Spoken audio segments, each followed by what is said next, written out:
Good morning student. देखिए, आज ये क्लास 12th का वीडियो है और हम आपके लिए लेके आए हैं एक नया टॉपिक। और जिस टॉपिक में आज हम आपको बताएंगे हैलो एल्केन्स के निर्माण की विधियाँ। ठीक है स्टूडेंट, हैलो एल्केन्स के निर्माण की विधियाँ कि हैलो एल्केन्स में का निर्माण कैसे किया जाता है और उसके भौतिक गुण और उसके रासायनिक गुण भी बताएंगे। ठीक है स्टूडेंट, तो देखिए हैलो एल्केन्स के निर्माण की विधियाँ। यहाँ पे पर्टिकुलर कोई आपसे निश्चित हैलो एल्केन्स नहीं कहा गया, ना तो आपसे ये कहा गया कि आप मैथिल क्लोराइड बनाइए या मैथिल ब्रोमाइड बनाइए, ना तो आपसे ये कहा गया है कि आप एथिल ब्रोमाइड या एथिल आयोडाइड या एथिल क्लोराइड बनाइए।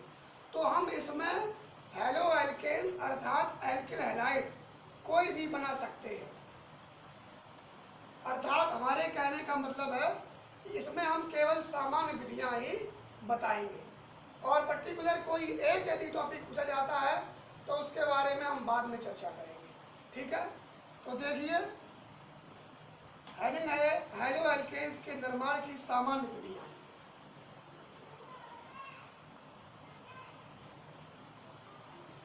हैलो एल्केन्स के निर्माण की सामान्य विधियां। ठीक है, निर्माण की सामान्य विधियां। तो पहली विधि, सबसे पहली विधि आती है हैलोजनीकरण द्वारा। हैलोजनीकरण द्वारा। ठीक है, सबसे पहले हम विधि बताते हैं हैलोजनीकरण द्वारा। ठीक, देखिए हम केवल इसमें समझाएंगे, नोट्स अपना आप स्वयं बनाएंगे। ठीक है स्टूडेंट, तो हैलोजनीकरण द्वारा, हैलोजनीकरण का मतलब है होता है कि हैलोजन से क्रिया। और किसकी हैलोजन से क्रिया कराएंगे? हाइड्रोकार्बन्स की। किसकी? हाइड्रोकार्बन्स की। तो हम इसको इस प्रकार लिख सकते हैं, कैसे? नंबर एक विधि आपकी जो है हाइड्रोकार्बनों से, हाइड्रोकार्बनों से में नंबर पहला हेडिंग आता है आपका हैलोजनीकरण द्वारा। हैलोजनीकरण द्वारा। ठीक है स्टूडेंट, अब हम हाइड्रोकार्बन की बात करें तो हाइड्रोकार्बन में हम चाहे मैथिल ले लें, चाहे एथिल ले लें, चाहे प्रोपेन ले लें, चाहे ब्यूटेन ले लें। तो मैंने क्या ले लिया? मैथेन। क्या ले लिया? मैथेन। और इस मैथेन की क्रिया हम Cl2 से करा देते हैं। भाई हैलोजन कौन कौन से होते हैं? X बराबर में Cl2 Br2 I2। इनमें से हम किसी को भी ले सकते हैं। तो मैंने क्रिया किससे करा दी? Cl2 से। मैथेन की क्रिया Cl2 से कराते हैं प्रकाश की उपस्थिति में। H न्यू फोटोन ऊर्जा को हम प्रकाश ऊर्जा कहते हैं और इसका टेम्परेचर जो होता है 520 से 770 केल्विन टेम्परेचर पर से गर्म करते हैं। तो ये क्या बन जाता है? CH3Cl। ये बन जाता है हमारा मैथिल क्लोराइड बन जाता है।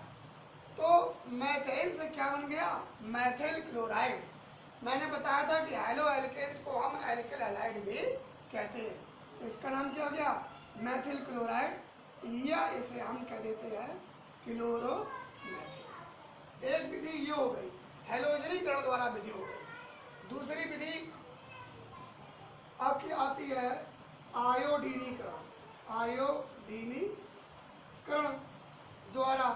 तो इसमें क्या होता है? CH4 की क्रिया हम I2 से कराते हैं। इसमें CH4 क्रिया Cl से कराई तो ये क्या निकल गया था? HCl और CH3Cl। ठीक इसी प्रकार से इसमें भी इसको गर्म कर देते हैं तो CH3I और ये क्या निकल जाता है? HI hydrogen iodide.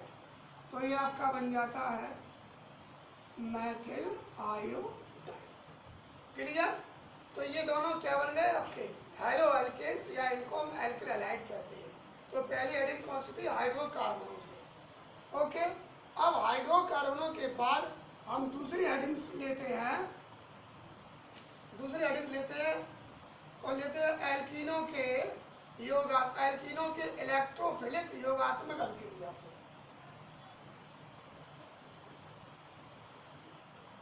एल्कीनों के इलेक्ट्रोफिलिक योगात्मक अभिक्रिया से। तो एल्कीनों का मतलब समझते हो? देखिए, एल्केन, एल्कीन और एल्काइन, सिंगल बॉन्ड आता है तो एल्केन कहते हैं। क्या कहते हैं? एल्केन। डबल बॉन्ड आता है तो क्या कहते हैं? एल्कीन। सब जानते हो आप लोग इसमें क्या आता है कि आपका डबल बॉन्ड आता है, ट्रिपल बॉन्ड में क्या आता है? एल्काइन आता है। तो एल्केन हो चुका, अब क्या आता है? एल्कीन से। एल्कीन के इलेक्ट्रोफिलिक योगात्मक अभिक्रिया द्वारा, तो इलेक्ट्रोफिलिक योगात्मक अभिक्रिया का मतलब है उसमें वह हाइड्रोजन अम्ल क्रिया करेगा और एल्कीनों में जुड़कर एल्किल हैलाइड या हैलो एल्केन्स का निर्माण करेगा। तो मैंने ले लिया CH2 डबल बॉन्ड CH2, ये बच्चों क्या हो गया? एथिलीन। इसी को हम पढ़ते हैं एल्कीन। क्रिया करा दी मैंने HBr, ये होता है इलेक्ट्रोफिलिक हैलोजन अम्ल। इसको पढ़ते हैं हाइड्रोजन ब्रोमाइड। चाहे HBr ले लो और चाहे HCl, कुछ भी ले सकते हो। तो हमने HBr ले लिया, ये जुड़ जाएगा तो ये H इसमें और ये Br इसमें, तो CH3 CH2 और ये Br बन गया आपका एथिल ब्रोमाइड, बन गया आपका हैलो एल्केन, एथिल ब्रोमाइड बन गया।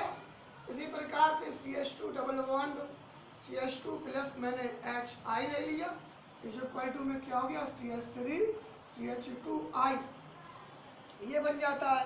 इसको हम कहते हैं एथिल आयोडाइड कहते हैं। क्या कहते हैं? एथिल आयोडाइड कहते हैं।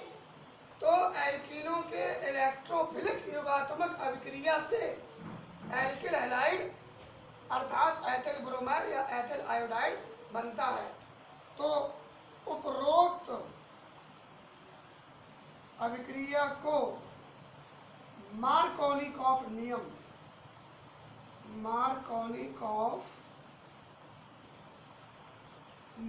भी कहते हैं। क्या कहते हैं?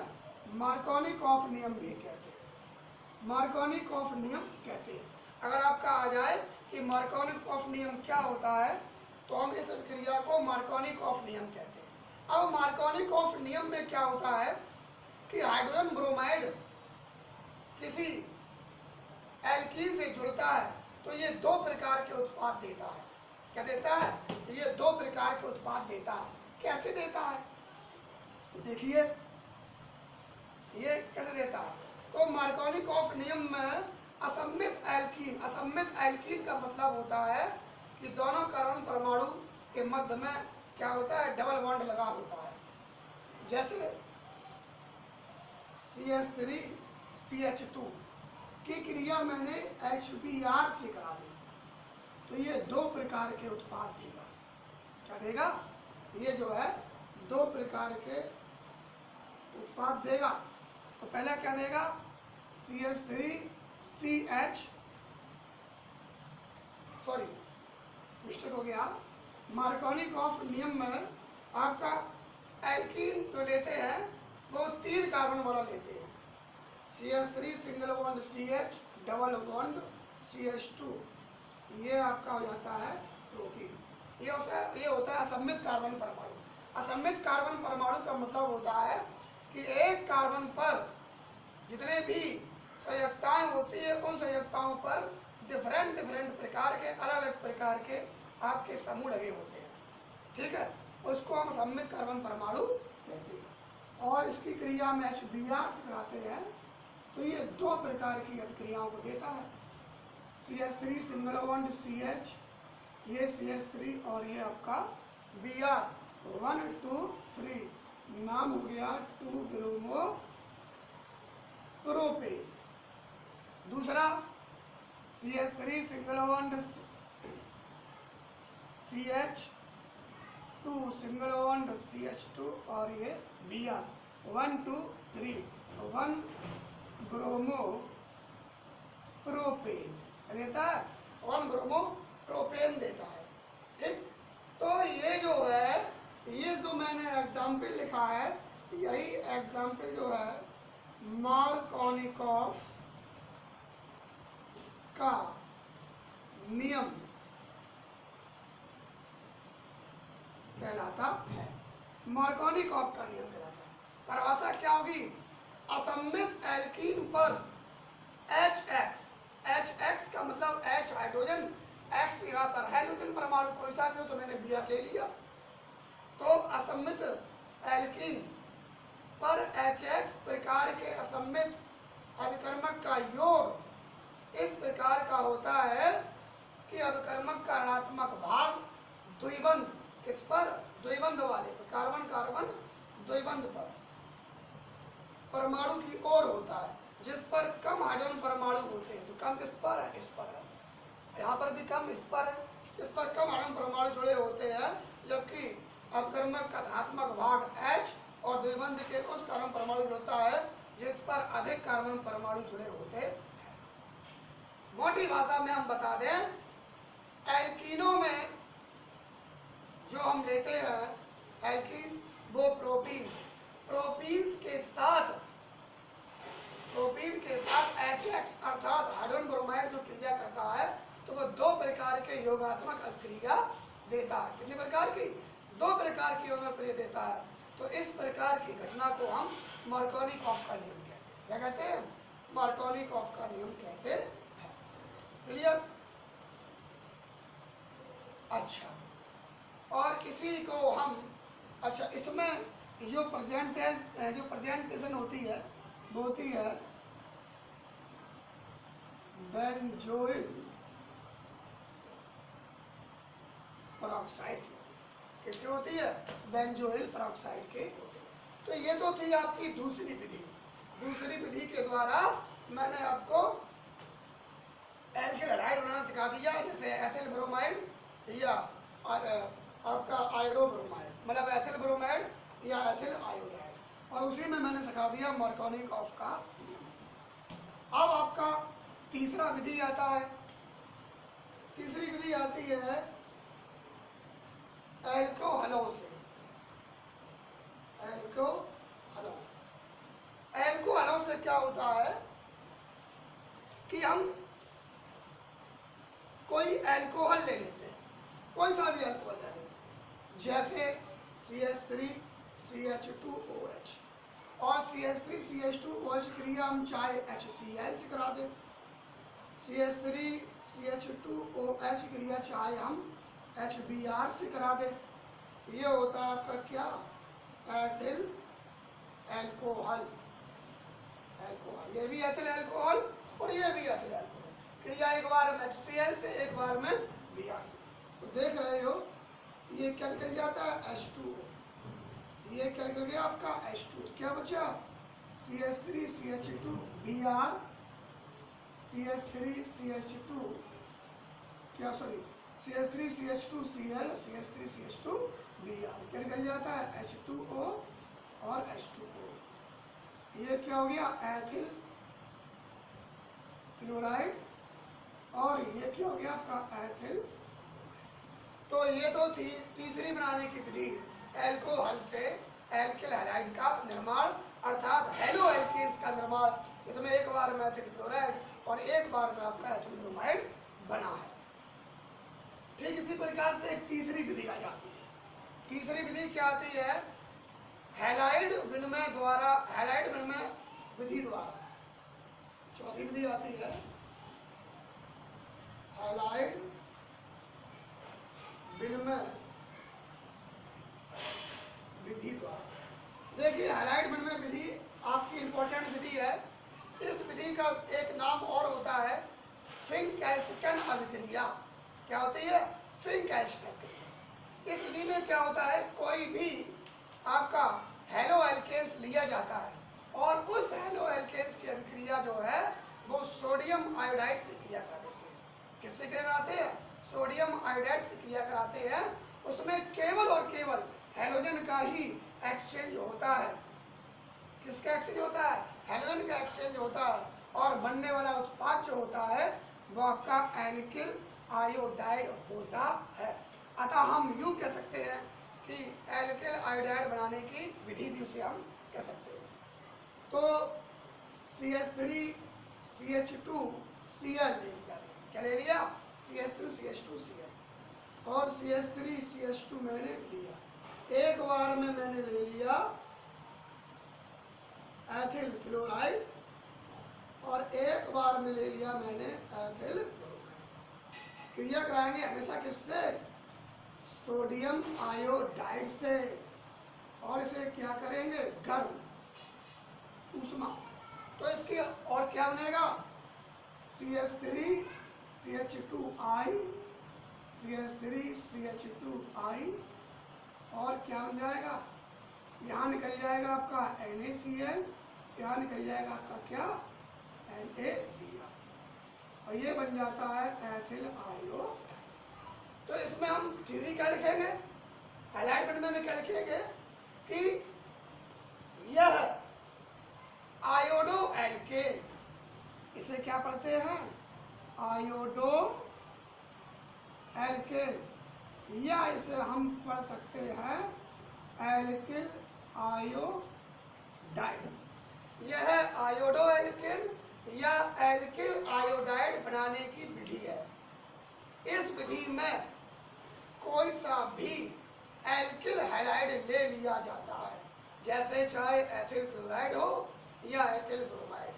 उसकी क्रिया सोडियम आयोडाइड से कराते हैं और उसे गर्म कर देते हैं या ऊष्मा देते हैं, तो आयोडो एल्केन या एल्किल आयोडाइड का निर्माण होता है।